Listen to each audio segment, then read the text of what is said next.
Hello friends, എല്ലാവർക്കും നമസ്കാരം. അപ്പം നാളത്തെ ഒരു സൂപ്പർ ഹിറ്റ് പ്രമോയിലേക്ക് എല്ലാവർക്കും സ്വാഗതം. അങ്ങനെ ശ്രീനിലയത്തെ കുറേ പ്രശ്നങ്ങളെല്ലാം അവിടെ നീങ്ങിയിരിക്കുകയാണ്. നമ്മുടെ സുമിത്ര മനസ്സുകൊണ്ട് പ്രാർത്ഥിക്കുകയാണ്, ദൈവമേ നല്ലൊരു തീരുമാനം എടുക്കാനായിട്ട് എനിക്ക് നല്ലൊരു മനസ്സ് തരണേന്ന്. അങ്ങനെ ഇങ്ങനെയൊക്കെ പ്രാർത്ഥിച്ചുകൊണ്ടിരിക്കുന്ന സമയത്താണ് പങ്കജ് കാറി വന്ന് ഇറങ്ങുന്നത്. ആ പുറകേൽ ഒരു മുട്ടയുടെ കുറച്ച് ആസിഡും കൂടി കൊണ്ടുവന്നാണ് നമ്മുടെ പങ്കജ് വരുന്നത്. അപ്പോൾ പൂജയോട് പറയാണ്, നീ എന്നെ പറ്റിച്ചിട്ട്, നീ എന്നെ വഞ്ചിച്ചിട്ട് ആ അപ്പുവിൻ്റെ ഒപ്പം സുഖമായിട്ട് ജീവിക്കാമെന്ന് വിചാരിച്ചല്ലേ പൂജ? പക്ഷേ നടക്കില്ല. ഞാൻ ജീവിച്ചിരിക്കുന്നിടത്തോളം കാലം ആ ഒരു കല്യാണം നടക്കില്ല പൂജ. നിന്റെ ആഗ്രഹവും നടക്കാനായിട്ട് പോകുന്നില്ല. നിന്റെ ഈ മുഖമില്ലേ, ഇങ്ങനെ ഇനി ആരും കാണാനായിട്ട് പോകുന്നുമില്ല. നിന്റെ മുഖം വികൃതമാകും. ആൾക്കാർ കണ്ടു കഴിഞ്ഞിട്ടുണ്ടെങ്കിൽ കാർക്കിച്ച് തുപ്പും. അതേപോലെ ആയിരിക്കും ഇനി നിന്റെ മുഖം ഉണ്ടാകാനായിട്ട് പോകുന്നത് പൂജ. ഇത് കേട്ട് കഴിഞ്ഞപ്പോഴേക്കും പൂജക്ക് ഭയങ്കര ടെൻഷൻ. പിന്നെ എന്താണ് ഇങ്ങനെ പറയുന്നത് എന്ന് ചിന്തിച്ചാണ് പൂജ നിൽക്കുന്നത്. അങ്ങനെ നമ്മുടെ പങ്കജാണെങ്കിൽ ആ കോഴിമുട്ട കയ്യിലെടുക്കുകയാണ്. അപ്പോൾ കോഴിമുട്ടയുടെ ആ ഉള്ളിൽ നിന്നും കുറച്ച് പുകകളെല്ലാം ഇങ്ങോട്ട് വരുന്നുണ്ട്. അപ്പോൾ കോഴിമുട്ടയും ഇങ്ങനെ കണ്ടു കഴിഞ്ഞപ്പോഴേക്കും പൂജയ്ക്ക് കാര്യം മനസ്സിലായി.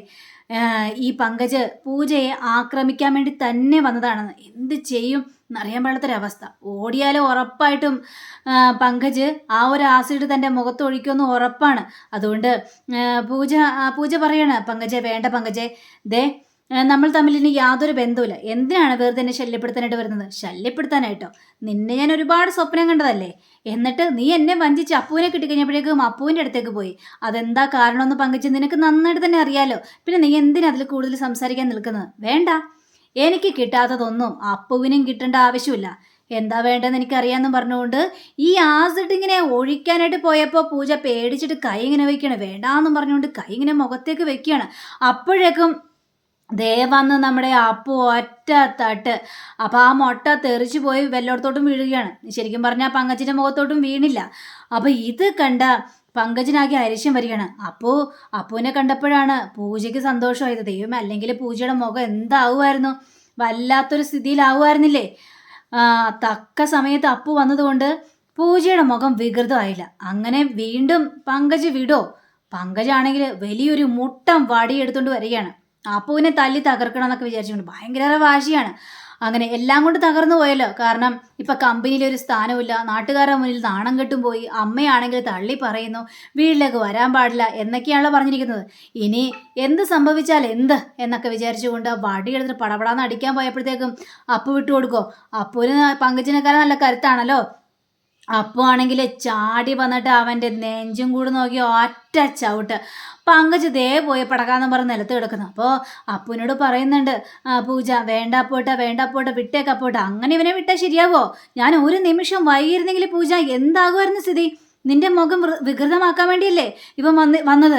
ഇവനങ്ങനെ വെറുതെ വിട്ടാൽ പറ്റില്ലെന്നും പറഞ്ഞുകൊണ്ട് ഇവനെ കുനിച്ചു നിർത്തി പടപടാന്നും പറഞ്ഞ് ഇടിയോടിടി. അപ്പോഴാണ് നമ്മുടെ സുമിത്ര അങ്ങോട്ട് വരുന്നത്. സുമിത്ര ഈ കാഴ്ച കണ്ടതും സുമിത്ര ആകെ ഞെട്ടിപ്പോവുകയാണ്. എന്താ എന്താ എന്താ ഇവിടെ എന്നൊക്കെ ചോദിക്കുകയാണ്. അപ്പോൾ പൂജ ഉണ്ടായ കാര്യങ്ങൾ മുഴുവനും പറയുകയാണ്. ഇത് കേട്ട സുമിത്രയ്ക്കാണെങ്കിൽ വിശ്വസിക്കാനായിട്ട് പറ്റില്ല. സ്വരമോളാണെങ്കിൽ കരച്ചില്. വേണ്ട അങ്കളെ എന്നൊക്കെ പറഞ്ഞുകൊണ്ട് ഭയങ്കര ഒച്ചപ്പാടുണ്ടാക്കിയാണ്. അങ്ങനെ നമ്മുടെ സുമിത്രയാണെങ്കിൽ അപ്പുവിനെ പിടിച്ചു മറിയണം. അപ്പു ഇങ്ങോട്ട് മാറ, അപ്പു വേണ്ട, ഇനി ഒരു പ്രശ്നത്തിന് മുതിരണ്ട. അപ്പച്ചി, ഇവനങ്ങനെ വെറുതെ വിട്ടാൽ ശരിയാവോ? ഇങ്ങനെ വെറുതെ വിട്ട് കഴിഞ്ഞാൽ ഇനി എന്തെല്ലാമായിരിക്കും സംഭവിക്കാനായിട്ട് പോകുന്നതെന്ന് അറിയാവോ?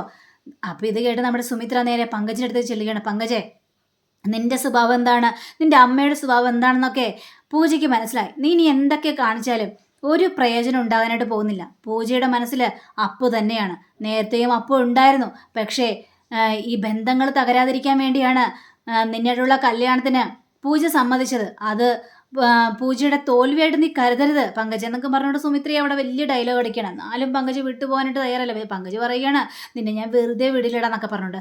അപ്പോഴാണ് പോലീസിൻ്റെ വരവ്. അപ്പോൾ തന്നെ പോലീസിനെ നാട്ടുകാർ വിളിച്ച് പറഞ്ഞായിരുന്നു, കാരണം ഒരു പെൺകുട്ടിയെ ഇങ്ങനെ ആക്രമിക്കാനായിട്ട് പോകുന്നതെന്ന്. അങ്ങനെ പങ്കജിനെ പോലീസ് പിടിച്ചുകൊണ്ട് പോകുന്നു. അങ്ങനെ അവിടെ ഒരു ആശ്വാസം ഉണ്ടാവുകയാണ്. എൻ്റെ പൊന്നും മോളെ, നീ രക്ഷപ്പെട്ടല്ലോ. അവനിനി എന്തും ചെയ്യാനായിട്ട് മടിക്കില്ല. എന്ത് വേണമെങ്കിലും ചെയ്യട്ടെ അമ്മേ, പക്ഷേ എന്ന് വിചാരിച്ച് ഞാനും തോറ്റു കൊടുക്കാനായിട്ട് മട്ടില്ല അമ്മേ. അവർ പല കാര്യങ്ങളും അറിഞ്ഞിട്ടുണ്ടാവും. അപ്പോഴന്നെ ഏതായാലും ജിയമായിട്ട് നിർത്തിയിരിക്കുകയാണല്ലോ. അപ്പോൾ പിന്നെ ഇതിനപ്പുറവും പ്രതീക്ഷിക്കാമേ എന്നും പറഞ്ഞുകൊണ്ട് ഇങ്ങനെ പൂജയും സംസാരിക്കുകയാണ്. ഇതേ സമയം തന്നെ നമ്മുടെ സുമിത്രയുടെ മനസ്സിൽ ഈ തീയാളൽ ഭയങ്കര ആളനാണല്ലോ.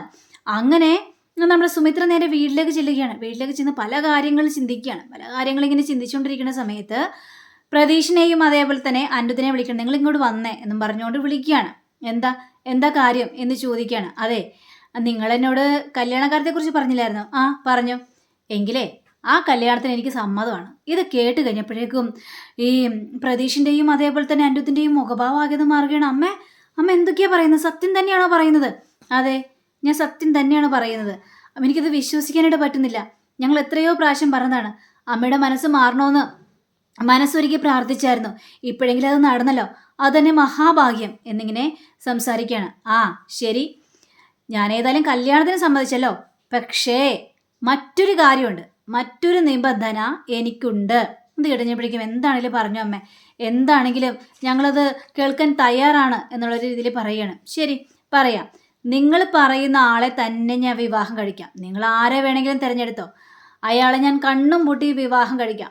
അതിനെനിക്ക് യാതൊരു പ്രശ്നവുമില്ല. പക്ഷേ കല്യാണത്തിന് മുമ്പ് ഈ ചെക്കൻ്റെ ബന്ധുക്കാരോ എന്നെ വന്ന് കാണാനായിട്ട് പാടില്ല, എന്നോട് സംസാരിക്കാനോ പാടില്ല. എനിക്ക് ആരെയും കാണാൻ വേണ്ട, ആരോട് സംസാരിക്കാൻ വേണ്ട. നിങ്ങൾക്ക് ഞാൻ പറഞ്ഞ കാര്യങ്ങളെല്ലാം മനസ്സിലായല്ലോ.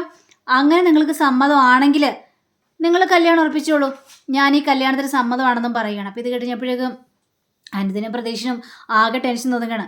അപ്പോൾ എന്താ, ഞാൻ പറഞ്ഞ കാര്യങ്ങൾ നിങ്ങൾക്ക് മനസ്സിലാവുന്നില്ലേ? മനസ്സിലായമ്മേ, അവരാരും അമ്മയെ കാണാനായിട്ട് വരില്ല. എങ്കിലും ഓക്കെ എന്നും പറഞ്ഞുകൊണ്ട് നമ്മുടെ സുമിത്ര അവിടെ നിന്ന് എണീറ്റ് പോവുകയാണ്. അപ്പോൾ സുമിത്ര എണീറ്റ് പോയി കഴിഞ്ഞപ്പോഴേക്കും ഈ സരസ്വതിയമ്മ വരികയാണ്. നിങ്ങൾ എന്ത് ഭാവിച്ചാണ് സുമിത്രയെ വീണ്ടും ഒരു കല്യാണം കഴിപ്പിക്കാനാണോ നിങ്ങളുടെ ഭാവം? നിങ്ങളുടെ അമ്മയെക്കുറിച്ച് നിങ്ങൾക്ക് ഒരു ചിന്തയില്ലേ? നിങ്ങളുടെ അമ്മ നിങ്ങൾക്ക് ഇത്രയ്ക്കും വലിയ ശല്യമായി തീർന്നോ? അതുകൊണ്ട് അവളെ ഒഴിവാക്കാൻ വേണ്ടിയാണോ നിങ്ങൾ ഇങ്ങനെയെല്ലാം ചെയ്തു കൂട്ടുന്നതെന്ന് സരസ്വതിയമ്മ ചോദിക്കുകയാണ്. അപ്പം ഇത് കേട്ട് കഴിഞ്ഞപ്പോഴേക്കും പ്രതീഷ്, അച്ഛമ്മ ഈ കാര്യത്തിൽ ഇടപെടാനായിട്ട് നിൽക്കണ്ട. ഞങ്ങളുടെ അമ്മയുടെ കാര്യം നോക്കാനായിട്ട് ഞങ്ങൾക്കറിയാം, അത് ഞങ്ങൾ തീരുമാനിച്ചു കഴിഞ്ഞു. ഏതായാലും കല്യാണം നടക്കുക തന്നെ ചെയ്യുമെന്നും ഇവിടെ പറയുകയാണ്.